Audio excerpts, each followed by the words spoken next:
Jesus, dá glória a Deus bem forte aí. Glória a Deus! Esse Jesus ouviu, hein? Todos acharam, irmãos? Daniel 3, versículos 16. Glória. Amém? Amém. Então já vou estar lendo. Sadraque, Mesaque e Abednego responderam ao rei: ó Nabucodonosor, não precisamos defender-nos diante de ti. Se formos atirados na fornalha em chamas, o Deus a quem prestamos cultos pode livrar-nos, e ele nos livrará das tuas mãos, ó rei. Mas se ele não nos livrar, saiba, ó rei, que não prestaremos culto aos teus deuses, nem adoraremos a tua imagem de ouro que mandaste erguer. Nabucodonosor ficou tão furioso com Sadraque, Mesaque e Abednego que o seu semblante mudou. Deu ordens para que a fornalha fosse aquecida 7 vezes mais que de costume, e ordenou que alguns dos soldados mais fortes do seu exército amarrassem Sadraque, Mesaque e Abednego e o atirassem na fornalha em chamas. Amém, irmãos? Pode se sentar. Aleluia, Jesus. Então, irmãos, nessa passagem aqui vai falar de Sadraque, Mesaque e Abednego, 3 jovens obedientes a Deus, de coração reto, justo e íntegro.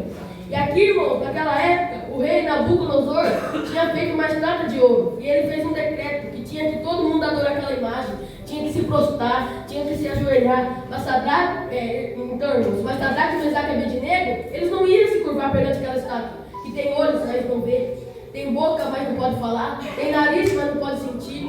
É um ser humano, mas não tem vida, irmãos. E Sadraque, Mesaque e Abednego não ia se curvar perante aquela estátua, porque ele tinha um Deus, que é o Deus que está aqui nessa noite, irmãos. Aleluia. Você está aqui adorando, ele está lá na sua casa, ele está fazendo um renovo na sua família, irmãos. Irmãos, e quando ele chamou para perguntar, porque ele falou assim: olha lá, ó, Nabucodonosor, olha lá, não estão se curvando perante a estátua, olha lá o que o Senhor fez, olha lá, ó. E esses irmãos falaram para Nabucodonosor, e Nabucodonosor chamou os 3 e perguntou: é verdade que vocês não estão adorando a minha estátua? É verdade isso o que eles me falam? E eles falaram: sim, eu só tenho somente um Deus, irmãos, que ele é poderoso. Glória a Deus. Ele é onisciente, ele é onipotente e onipresente, irmãos. Glória a Deus. E Nabucodonosor, irmãos, ficou muito furioso com aquilo e mandou que aquecesse 7 vezes mais a fornalha. E daí, irmãos, ele tinha ficado muito furioso, porque ele falou assim: se o meu Deus quiser, ele pode me livrar, mas se ele quiser também ele pode me livrar. Sabe por quê, irmãos? Ele falou assim, porque ele sabia se ele morresse naquela fornalha, ele já ia direto para o céu, que Deus estava aguardando a vida dele e que Deus era com ele. Aleluia. Irmãos, e daí Nabucodonosor mandou chamar os soldados mais fortes para jogar ele.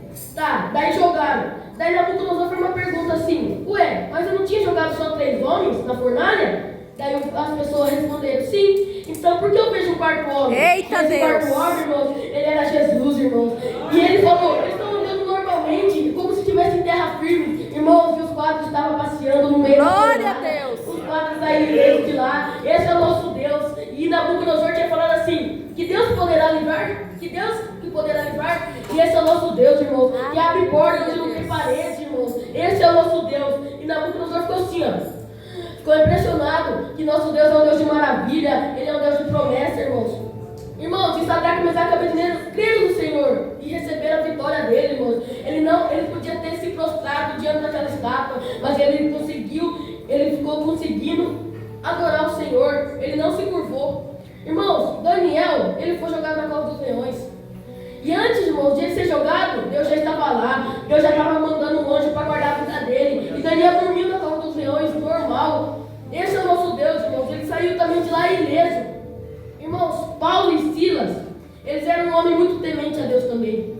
E eles expulsaram o espírito de adivinhação de uma mulher que ganhava dinheiro com isso. E os donos da mulher, quando Paulo e Silas expulsou o espírito dela, pegou Paulo e Silas, bateram e jogaram na prisão, e até sangrar. Em Atos 16, 25 está escrito: e perto da meia-noite Paulo e Silas estavam cantando e glorificando a Deus. Irmãos, na tribulação deles, na cadeia, com dor, sangrando, eles não botou Deus na parede e falar: Deus, por que você fez isso comigo? Onde que eu estou? Eu estava fazendo sua obra, eu expulsei o espírito, por que eu estou aqui? Mas não, irmãos, ele seguiu adorando. Aleluia, Jesus! E na palavra do Senhor vai falar que correntes quebraram e portas da cadeia foram abertas. Aleluias! Irmãos, a mulher do fluxo de sangue vinha 12 anos sofrendo com a doença dela. E ela, irmãos, acreditou que somente ela tocasse no manto do mestre, a doença dela, a enfermidade dela seria curada.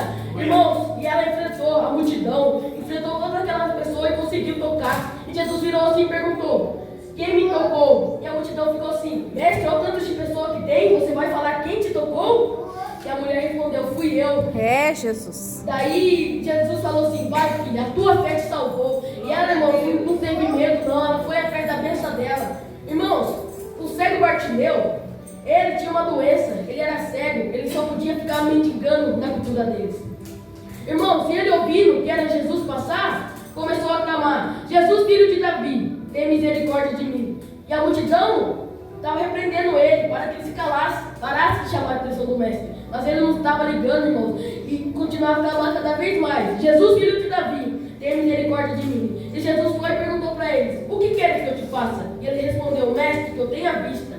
E Jesus disse: vá, a tua fé te salvou. E está escrito, irmão, que ele lançou a capa. Ele não ficou com dúvida: será que Deus pode me curar?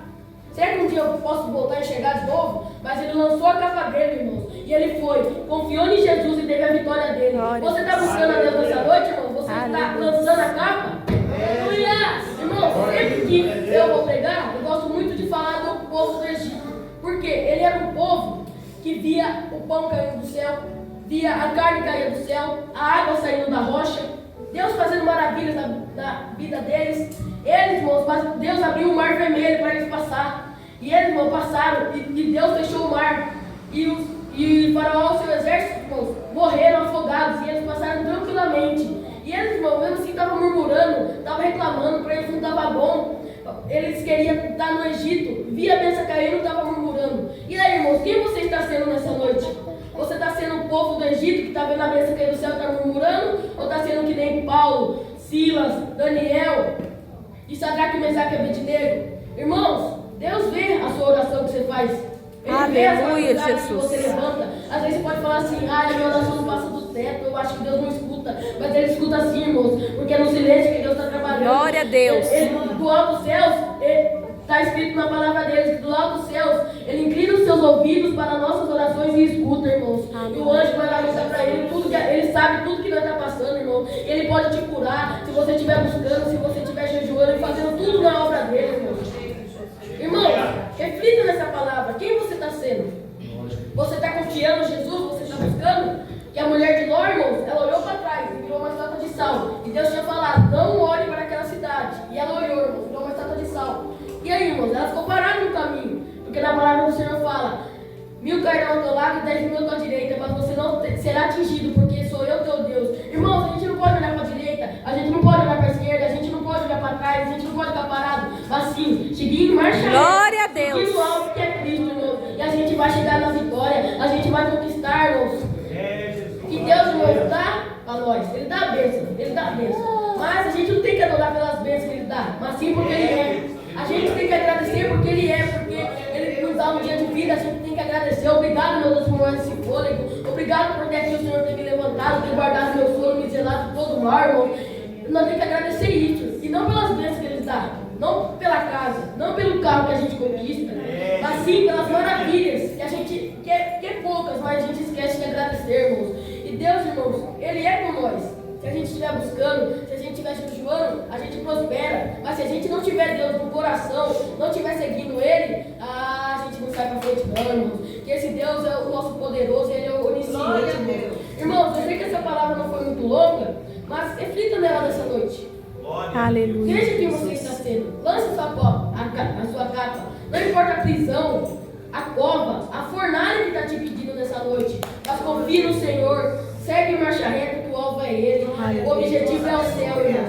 Irmãos, e assim eu agradeço a minha oportunidade e as palmas para você. Glória a Deus.